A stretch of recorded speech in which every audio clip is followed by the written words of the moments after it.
I'm writing a novel currently, and I decided to share some with you tonight, which is, I'm not sure why I decided to do that, but I did. So this is a novel about, it will eventually be about 14 kids, but it's about 11 young adults who are transgender, and they are working together to save the universe from a star wasting virus. Save the galaxy, excuse me, from star wasting virus, which is taking out our stars, causing them to die really quickly, and they've infected our own sun. So planet Earth is in huge danger. So in this piece, there are different pronouns used than he and she. I use a lot of different ones. So don't worry if you don't understand. That's normal. So this is chapter 6, Star Wasting Virus. On the southwest slopes of Belvedere, under a velvet clear sky and a juicy full moon, the musk deer were grazing. Phoenix, lounging against a chilly rock, watching 2 male musks carefully. Musk deer were not meant to live in a herd, especially around mating season, and late summer was bringing more fighting than Phoenix knew how to manage. The 2 tallest musk males, only around 30 inches at the shoulders, had their vampire fangs pointed aggressively, dark cloven hooves pawing at the granite stone between them. During late summer, males like these produced scent pungent enough to attract any musk females for miles. Then, driven by nature to breed with as many as possible, they would fight until one male backed down. These 2 were beginning to get quite nasty with so many females present. That was all Phoenix needed, to watch these tiny, gentle deer fight to the death like a freaking Planet Earth episode. The mating habits of the Kashmir musk deer have rarely been observed by human eyes. Alphard's voice spoke from Phoenix's left. I wondered if you would show up tonight, said Phoenix, keeping both eyes on the deer. Lou and the healers have got me fixed up enough. I think I'm long overdue for a night on the slopes. Alphard, wheezing heavily, lowered his angular frame onto a boulder next to Phoenix. They passed him a jug of fresh deer milk, and he sipped it, swallowing carefully around gasping breaths. You sure you should be out here? Phoenix asked, shifting their gaze from the deer to look at Alphard's red-orange beard, lips tinged poorly oxygenated blue. I've been underground for weeks. Everyone agreed it would be good to breathe fresh air and stretch my legs. Just then the bleeding cry of a musk deer sounded, signaling the beginning of a fight. I'm afraid they'll hurt each other, said Phoenix, dropping Alphard's hand to turn back to the deer. This is how the musk deer species behaves, Phoenix. It's perfectly normal, said Alphard, sipping milk again. From what I've seen, your species isn't so different. Our mating rituals look nothing like vampire deer fights, laughed Phoenix. Alphard laughed carefully, holding his chest with one of his large hands. Not your mating rituals, your species. You hurt each other, physically, psychologically, emotionally, often out of a need for more space. You all defend your territories, your claim to furthering your line, through all sorts of violent and oppressive means. That's awfully one-dimensional, Alphard. Do stars do things like that?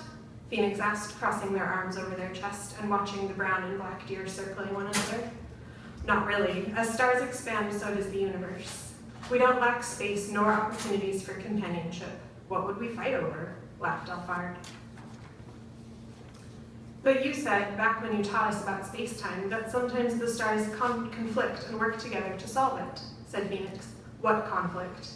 Oh, let me think. Alphard looked up at the sky and pulled at his beard. Well, some billions of years ago, the Milky Way passed through another galaxy. We worked together then, making sure none of us would collide with anything in Andromeda. Galaxies can run into each other, Phoenix asked, turning to look at Alphard. All the time, Alphard smiled. Another occasion, a planet's resources had been used up by the ruling species. Many of us worked together then to keep the planet from dying and teaching its inhabitants how to care for it. See, already you've shown me conflict is more complicated than mating in space. How many star kids were on the planet you saved? Oh, we had no need for star kids back then, said Alphard, a far-off look in his eyes. But you told us we are a natural phenomenon. Why would you need us? Asked Phoenix. The look on Alphard's face, the drop of his shoulders, and the bigness of his eyelids made Phoenix's stomach churn with anxiety. Alphard. I lied, he blurted. What? Phoenix said, stamping hard against the stones. I did, he said. I lied to you all. And suddenly you're done lying? Phoenix felt himself roar. Their aura flushed brightly as though their atoms sought to fuse energies and erupt. Phoenix, sit down, Alphard said loudly. You'd better explain yourself quickly, Phoenix steamed. They perched on a rock, trembling and wanting to bolt. Alphard took a deep breath and closed his eyes. Star Kids are an experiment myself and a few other stars began shortly after Ceres ended, Alphard said. We infused 11 transgender human beings with star energy. You were the first. Why? Phoenix asked through gritted teeth. The stars of the Milky Way are sick, Phoenix. We've been trying to develop a way to preserve star energy should the worst come to pass. He opened his eyes and met with Phoenix's flashing green stare. You injected us with alien energy just to see if we would survive? The sensation of flames crawling up their insides was powerful, painful. They felt like they could strangle someone. Yes, Alphard admitted, nodding his head slowly. Phoenix felt the energy inside them expand, could feel their aura growing larger, sparking green lightning bolts that exploded rocks nearby. It felt good to let go, better than holding it all in had ever felt. Phoenix could see Alphard's red aura growing fainter. His cowering form in the rocks looked weak. Phoenix wondered how much star energy had been injected into their body. They blew up a school once. Who's to say they couldn't blow up a mountain? The laser green sparks became dangerously large. Imran, Andrew, and Marie, Lou shouted far too loudly for the small canvas tent the three occupied. Set up near the banks of Great Stan Lake, lapping Star Camp's granite shelf, Lou had been testing blood samples since the sun rose that morning. Now, the full moon shining outside the open door, Lou understood. All right, no need to shout, said Imran, coming up behind Lou's back. There is every need, Lou shouted louder, looking up from a collection of tiny tubes filled with multicolored liquids. Hey, keep it down, Andrew and Marie's soft voice spoke from the doorway.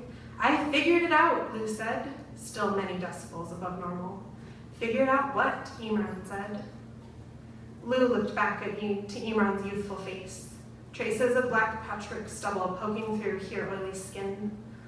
Oya had figured out Z was the youngest Star Kid. It was the crucial anomaly to the mystery of Star Kids. Everything, Eam, Lou said softly. Star Kids are in great danger. We are? Imran asked. Look at this. It's your blood. Lou held up 3 vials, each a different shade of very pale yellow. Why does it look like that? Because your core chemical makeup has changed. Instead of small concentrations of heavy metals, your body is flooded with them. Iron, chromium, manganese, even lead. That's why we all get so hot. It's because our bodies are literally trying to achieve nucleosynthesis. Isn't that what stars do? Yeah, it's a process which creates heavy metal elements throughout the universe. It's the reason we have lithium batteries and lead aprons. So wait, the Star Kids' bodies are trying to synthesize? Why is that dangerous? Said Imran. Look at Phoenix's blood. Lou held up a vial, but instead of opaque and uniform liquid inside, it was webs of green spidering through crimson of human blood.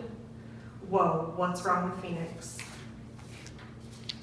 They were one of the first Star Kids. The heavy metal nuclei in their body are not nearly as synthesized as in yours. If a nucleosynthesized star is relatively stable, wouldn't that make a star attempting to synthesize super unstable? It creates chaos and disorder. The human body, our human bodies, seem to be expressing this through temperature fluctuations. The more chemicals present in our bloodstream, even just normal hormones, the greater our instability becomes, said Lou. Wait, but most of the vials look like Phoenix's, said Imran. That's what alarms me. Only yours and Zoila's have achieved uniform nucleosynthesis. I'm afraid that the rest of us are highly unstable and at great risk of bleeding out, best case scenario, or spontaneously expelling huge amounts of very dangerous energy. Why is that the worst case scenario, Lou? You remember some years back, all those schools blowing up? Yeah, Star Kids were small then. Now if a Star Kid were to explode, it could cause worldwide catastrophe, even change the Earth's orbit pattern. Lou took a deep breath. Imran set the vial of Here blood back on the tray, looking crisp white next to the tide bloods of Here friends. Hey, you two should come over here, Andrew and Marie said. He was still standing at the doorway. Lou looked over, saw his curved back and wide hips standing at attention, hands gathering outer robe around his white shoulders and securing it with a bit of soft rope. "What is it?" Lou asked, hands still resting on either side of the blood. "Phoenix," he said, pointing up the slope to where Alphard had gone to visit them. Phoenix came around, looked out the door. Phoenix's aura had grown considerably. It stretched out far beyond their waving arms. The electric green orb was sparking as particles collided. Bolts of green lightning shot out far beyond the free radical energy. In the rocks below, Alphard's weak reddish aura was faint and flickering. "Lou," said Imran. "Lou, it's happening!" Z snatched a wooden box from the table by the door and sprinted up the trail. Lou grabbed an identical wooden box, a stethoscope, and a blood pressure cuff, then sprinted after Imran. "Don't stand there, run!" Oya called to Andrea Marie, who was still frozen in the doorway. That's the end of that chapter.